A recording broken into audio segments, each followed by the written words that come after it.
ছয় প্রকার নারীকে আল্লাহ জাহান্নামে দেবে বলে ঘোষণা দিয়েছে। কয় প্রকার?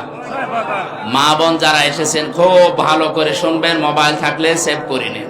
এই ছয় প্রকারের ভেতরে যদি আপনি এক প্রকারেও পড়ে যান, আপনার নামাজ, রোজা, বোরকা পরা সব মাঠে মারা যাবে, আপনি জাহান্নামী। এক নম্বরে যাদের মাথার চুল খোলা থাকে স্বামী বাদ দিয়ে অন্য কারো জন্য, এরকম মেয়ে লোকে দেশে এখন আর নেই। যে হোটেলে আসি আল্লাহর ওলিরা সব ওই হোটেলে উঠেছে।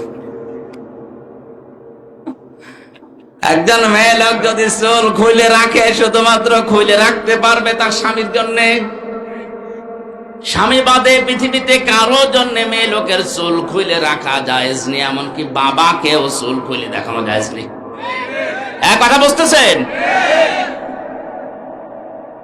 একজন মেয়ে লোকের চুল যত তার স্বামী দেখবে, তার চোখের পাওয়ার বাড়বে, তত সওয়াব বেশি পাবে ওই মেয়েটা। এমনকি আল্লাহর নবী জানিয়েছেন, কোন স্বামী যদি স্ত্রীর মাথায় হাত বুলিয়ে দেয়, যতগুলো চুল পড়বে কতগুলো সওয়াব পাবে। আর অন্য যত মানুষ এই চুল দেখবে, অতগুলো সাপ আল্লাহ বানিয়ে কবরে পাঠাবে। চুল ওরা দেখায় স্বামীকে না, পরপুরুষকে বেশি। এই জন্য যেই মহিলার মাথার চুল খোলা থাকবে স্বামী বাদ দিয়ে অন্য কারো জন্য, সে জাহান্নামী। দুই নম্বরে স্বামীকে যেই মহিলা সম্মান করে না।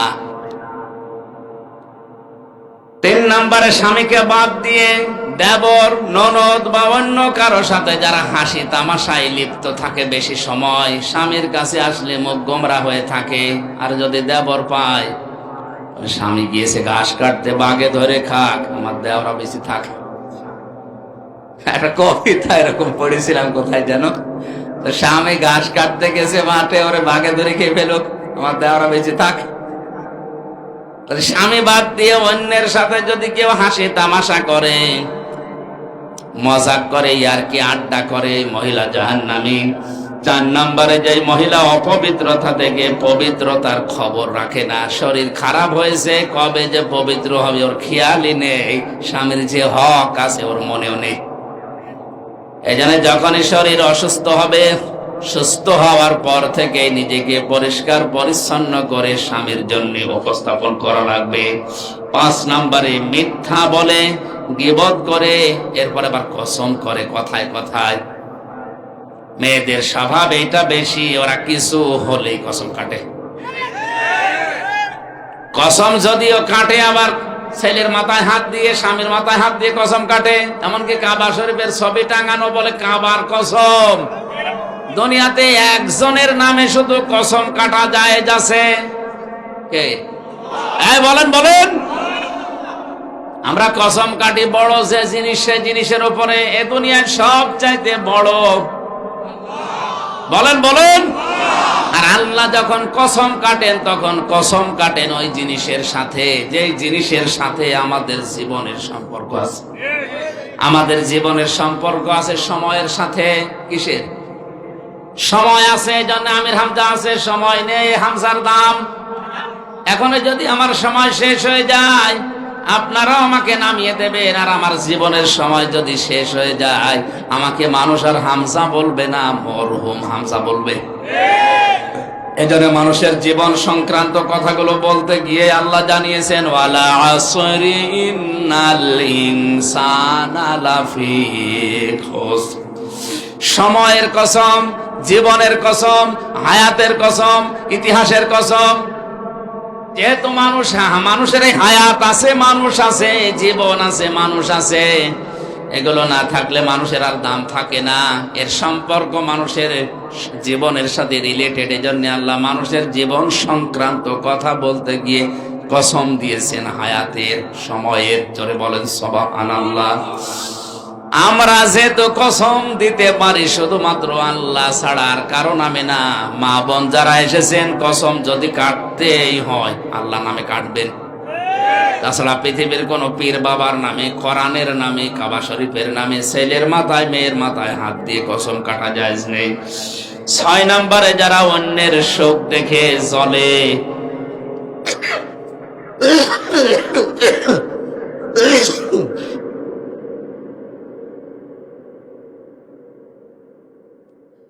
যারা অন্যের শোক দেখে জ্বলে এবং কিছু দান করলেও যারা খোঁটা দেয়, এই 6 প্রকার নারীর কথা মুসলিম শরীফে নবীজি জানিয়েছেন। আশা করছি মা বোন যারা এসেছেন, এই 6 প্রকারের কোনো কিছু যদি আপনার ভেতরে থাকে, আপনি এই মুহূর্তে নিজেকে পাল্টাবেন। আল্লাহ আমাদেরকে এই যে 4টা অপরাধের কথা বলেছিলাম, ওজনে কম বেশি করা, খাদ্যে ভেজাল দেওয়া, দুনিয়া শান্ত হয়ে যাওয়ার পরে অশান্তি তৈরি করা, মানুষকে বিপদে ফেলার জন্য ওত পেতে থাকা, আর আল্লাহর রাস্তা থেকে মানুষকে ফেরানোর জন্য চেষ্টা চালানো, এই গুনাহগুলো থেকে যদি আল্লাহ আমাদেরকে না বাঁচান, আমরা যদি চেষ্টা না করি, ভূমিকম্পের মতো এই জিনিস আবার আসবে। আল্লাহ আমাদেরকে আয়াতটা মানার তৌফিক দেন, আমিন। কোরআনের পাখি সহ যত আলেম কোরআনে কারিমের জন্য জীবন দিয়েছে, আলেমদেরকে শাহাদতের মর্যাদা তুমি কবুল করো। যত আলেম জেলখানা আছে তাদেরকে তুমি নিজ গুণে মুক্ত করে দাও রব্বুল আলামিন। যত আলেমের সাথে আমি ছিলাম জেলখানায়, তাদের জীবন তুমি পরিচ্ছন্ন করে দাও। রব্বানা যালামনা আনফুসানা ওয়া ইল্লাম তাগফির লানা وترحمنا لنكونن من الخاسرين ربنا ظلمنا أنفسنا وإن لم تغفر لنا وترحمنا لنكونن من الخاسرين। হে বিশাল আরশের মালিক, বিস্তীর্ণ জমিনের মালিক, এত বড় সৃষ্টির তুলনায় আমাদের এই হাত দুইটা বড় ছোট্ট। এই ছোট ছোট দুটি হাত ঢাকার আশুলিয়া জামগড়া ফকির বাড়ি জামে মসজিদ সংলগ্ন ময়দানে তাহাজ্জুদের এই সময় হয়ে গেছে। এখন লক্ষ লক্ষ বান্দা বান্দি আমরা হাত তুলেছি। আমার এই ছোট দুটি হাত তুমি আমাদের এই হাত কবুল করে নাও। হযরতে আদম থেকে পর্যন্ত যত মানুষ কবরে আছে, সওয়াব যদি তুমি আজকের এই ময়দানে দিয়ে থাকো, তাদের কবরে পৌঁছিয়ে দাও। রব্বুল আলামিন মাহফিলের আয়োজন করতে গিয়ে যারা শ্রম দিয়েছে, অর্থ দিয়েছে, তাদের এই টাকাগুলো কোরআন প্রচারে তুমি হযরতে ওসমানের সাথে মঞ্জুর করো। বড় ভাই মাওলানা আবুল কাশেম সহ যত মানুষ এই ময়দানে কোরআনের জন্য গিয়েছে, আমার ভাই জহিরুল ইসলাম সহ নামনা জানা যত মানুষ কোরআনের জন্য 1 পা 2 পা করে এগিয়েছে, তাদের এই পাগুলো জান্নাতের দিকে তুমি এগিয়ে দাও। আমি নিজে অসুস্থ, যত মানুষ আমরা অসুস্থ আছি, শেফায়ে কামেলা আজেলা নসিব করো। আজকের মাহফিলের প্রধান অতিথি ডাক্তার এনামুর রহমান সহ বিশেষ অতিথিবৃন্দ যারা হাজারো আলেম এখানে বসে আছে, আলেমদের হায়াতে তাজ্জেবা সিহাতে কুল্লিয়া কামনা করছি। আল্লাহ তুমি মেহেরবানি করে এটা নসিব করে দাও। সম্মানিত মা বোনেরা পর্দার আড়ালে বসে আছে, এদেরকে স্বামী সোহাগিনী বানিয়ে দাও।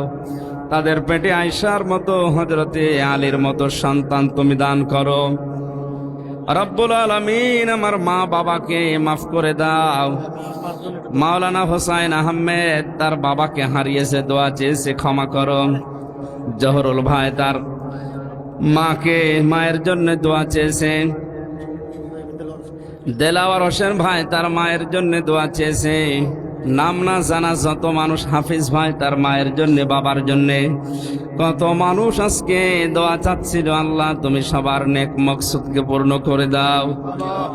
এই ময়দানে আগামীতে কোরআনের প্রচারের জন্য, প্রসারের জন্য বিশাল আকার এই মাহফিলটা তুমি কবুল করে নিও। আল্লাহ মিডিয়ার মাধ্যমে কোরআন প্রচার করার জন্য তোমার যে বান্দাগুলো এসেছে, এদের ব্যবসা বাণিজ্যে বরকত দান করো। তুমি কোরআনে জানিয়েছো ইসলাম ধ্বংস করার জন্য যারা ওরা ব্যবহার করে, ওইটাকে উল্টিয়ে তোমরা ইসলামের পক্ষে কাজে লাগাও। দ্বীন ইমান ইসলাম ধ্বংস করার জন্য আজ যারা মিডিয়াকে কাজে লাগাচ্ছে, তাদের বিপরীতে আজকের এই ময়দানে যারা কোরআন প্রসারে মিডিয়াকে কাজে লাগিয়েছে, আল্লাহ তুমি এদের উপরে রহমত নাজিল করো। আল্লাহ বারাকাল্লাহু লানা ওয়া লাকুম ফিল কোরআনিল আযীম। কোরআনের পাখি সহ যত আলেম কোরআনে কারিমের জন্য জীবন দিয়েছে, আলেমদেরকে শাহাদতের মর্যাদা তুমি কবুল করো। যত আলেম জেলখানা আছে তাদেরকে তুমি নিজ গুণে মুক্ত করে দাও রব্বুল আলামিন। যত আলেমের সাথে আমি ছিলাম জেলখানায়, তাদের জীবন তুমি পরিচ্ছন্ন করে দাও। আমার কণ্ঠটা তুমি ভালো রাখো, আমার জ্ঞানটা তুমি বাড়িয়ে দাও, সহজ সরল ভাষায় তোমার কোরআনের কথাগুলো উপস্থাপন করতে পারি, আমল করতে পারি, তুমি তৌফিক ভিক্ষা দাও রব্বুল আলামিন। সাজ্জাদ কামাল উদ্দিন জাফরি অসুস্থ, দোয়া চেয়েছি, তাদেরকে তুমি শেফায়ে কামেলা আজেলা নসিব করো। বাংলাদেশের প্রশাসন সহ যারা দেশের দায়িত্বে আছে, মেহেরবানি করে ওমরের মতো বানিয়ে দাও। আলহামদুলিল্লাহি রাব্বিল আলামিন। যখন এই মরণ আসবে, আমাদের এই জবানে তুমি জারি করে দিও লা ইলাহা ইল্লাল্লাহু মুহাম্মাদুর রাসূলুল্লাহ। আসসালামু আলাইকুম।